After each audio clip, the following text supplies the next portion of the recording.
Alors bonjour maître d'Angléan, nous sommes donc aujourd'hui jeudi 6 janvier.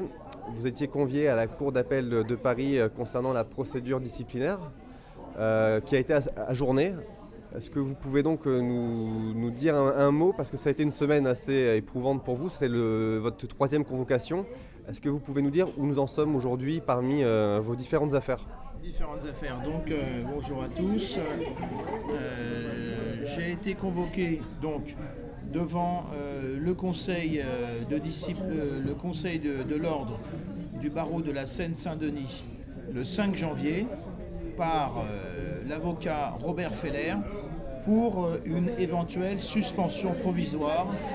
Et cette convocation m'a été délivrée à la demande de deux juges d'instruction, donc Cyril Pacaud et Sabine Kéris, qui souhaitent que je sois interdit d'exercer la profession d'avocat sans aucune raison plausible et valable. Je regrette de le dire, mais nous sommes ici carrément dans une chasse à l'avocat, parce que ce n'est pas le rôle d'un juge d'instruction de décider qui doit exercer la profession d'avocat et qui ne doit pas exercer la profession d'avocat, surtout en ce qui concerne Madame Sabine Kéris, qui manifestement ne connaît pas l'étendue des pouvoirs d'un juge d'instruction, puisqu'elle a elle-même, en février 2014, envoyé 7 policiers dans l'ambassade du Maroc, c'est-à-dire dans un lieu qui est protégé par l'immunité diplomatique. Bref, une situation anormale et spéciale. Ce sont deux juges d'instruction qui agissent pour tenter de m'empêcher d'exercer la profession d'avocat. Quels étaient les enjeux, en tout cas, pour lundi et mardi? Alors lundi, c'était une éventuelle suspension provisoire qui a été rejetée par le Conseil de l'ordre, dans la mesure où la procédure était particulièrement irrégulière, et encore dans la mesure où les accusations portées à mon encontre sont particulièrement fantaisistes. Imaginez que ces juges d'instruction m'accusent d'avoir volé un dossier qui m'appartient, alors que le vol, c'est la soustraction d'une chose qui appartient à autrui. Lorsque vous êtes propriétaire d'un stylo et que vous le mettez dans votre poche, on ne peut pas vous accuser d'avoir volé un stylo puisqu'il vous appartient. Bref, c'était l'enjeu de cette convocation pour le 5 janvier, c'était éventuellement de m'interdire d'exercer la profession d'avocat. Le Conseil de l'ordre a rejeté cette demande.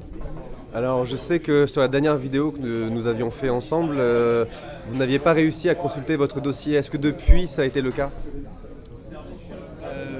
Oui, effectivement, lorsqu'une personne est mise en examen, donc je suis mis en examen pour avoir volé un dossier qui m'appartient,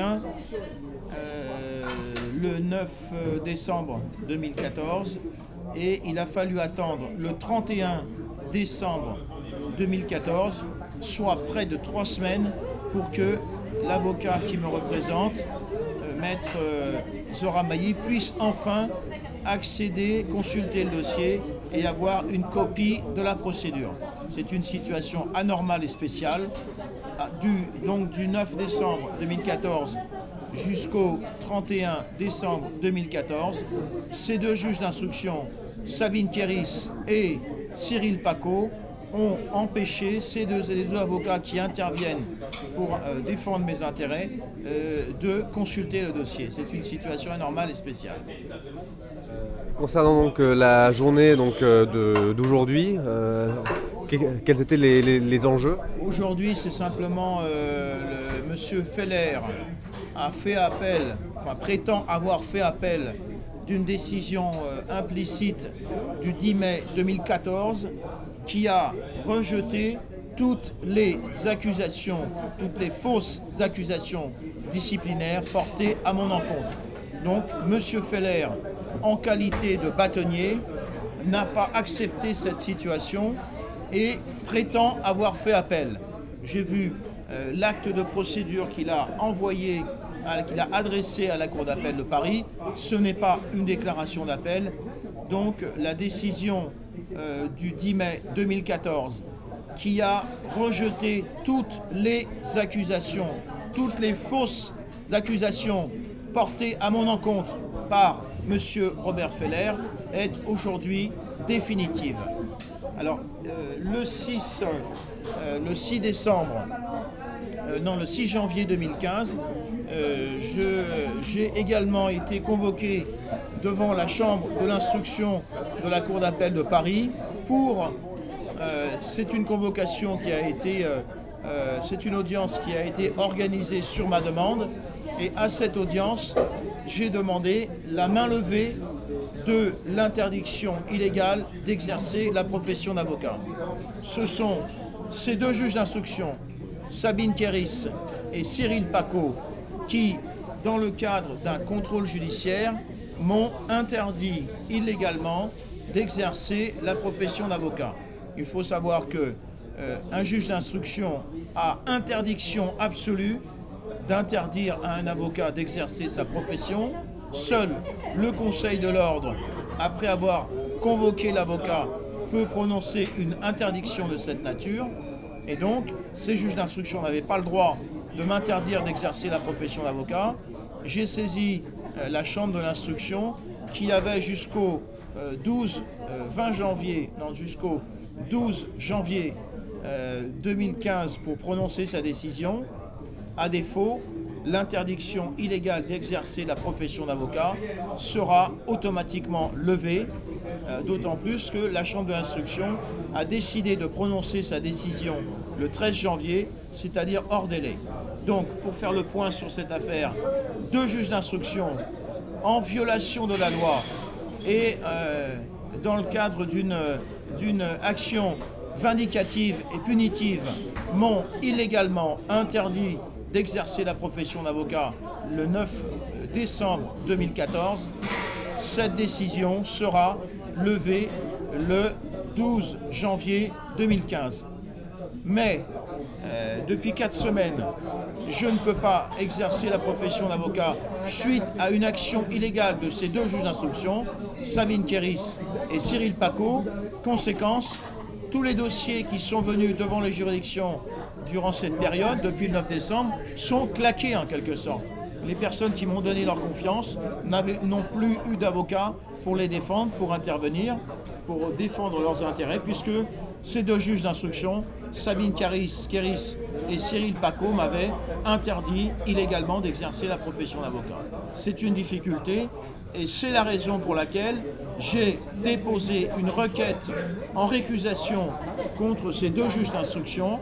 J'attends que la première présidente de la Cour d'appel de Paris, Madame Chantal Arens, statue sur cette récusation et la valide. Parce qu'il est absolument invraisemblable que des juges d'instruction, en toute illégalité, prennent des décisions illégales pour interdire à un avocat d'exercer sa profession et avec la finalité de saboter toutes les procédures qui sont en cours dans mon cabinet d'avocat. Et les prochaines dates donc seront quand pour les internautes si jamais certains veulent venir vous soutenir? Les prochaines dates donc. Ce qui est important de retenir dans cette affaire, c'est que le Conseil régional de discipline n'a pas été installé en 2014. Et donc j'ai contesté les actes d'installation de cette juridiction. L'audience va se tenir le 20 janvier 2015 à 9 h à la Cour d'appel d'Amiens. Les personnes qui sont intéressées peuvent bien entendu assister à cette audience, qui sera une audience tranquille, normale, dans laquelle je vais exposer des moyens d'illégalité, des actes d'installation du pseudo-conseil régional de discipline. Ce qu'il faut que j'ajoute, c'est que cette procédure pénale frauduleuse qui a été engagée à mon encontre, eh bien, elle a été engagée sur une plainte de M. François Déton, c'est-à-dire du faussaire, qui a fabriqué un faux procès-verbal d'élection pour se désigner président du conseil régional de discipline. C'est une difficulté essentielle et c'est à cause de l'action illégale de ce personnage qui est un faussaire que j'ai été donc interpellé à mon domicile par des policiers le 9 décembre, que j'ai été placé illégalement en interdiction d'exercer la profession d'avocat et que je suis dans cette situation tout à fait anormale et spéciale. Eh bien, nous vous donnons rendez-vous donc, pour ces prochaines dates. Donc 20 janvier 2015 à 9h, cour d'appel d'Amiens. Maître d'Angléan, merci.